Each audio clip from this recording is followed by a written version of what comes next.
আর সন্ধ্যায় হঠাৎ মসজিদের মাইক থেকে ভেসে এলো চাঁদ দেখা গেছে। শুরু হলো পবিত্র ঈদ উল ফিতরের আনন্দ। খবরটি শুনে চারদিকে খুশির জোয়ার বয়ে গেল। ছোট বড় সবাই আনন্দ নিতে উঠল। ছোট মায়া দৌড়ে এসে মাকে বলল, আম্মু কাল ঈদ, আমার নতুন জামা কোথায়? মা হাসি মুখে আলমারি থেকে সুন্দর একটি জামা বের করে দিলে। মায়া খুশিতে লাফিয়ে উঠল। বাইরে তাকিয়ে দেখলো আকাশে চিকচিক করছে ঈদের চাঁদ।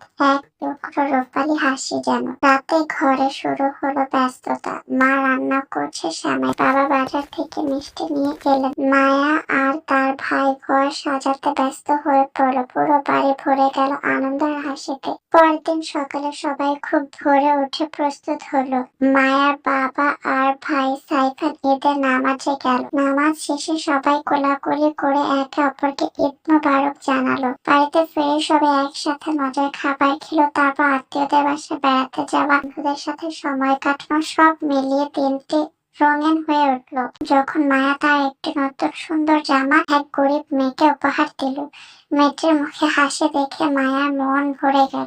ঈদের আসল আনন্দ শুধু নিজের জন্য নয়, অন্যের সাথে ভাগ করে নিতেই প্রকৃত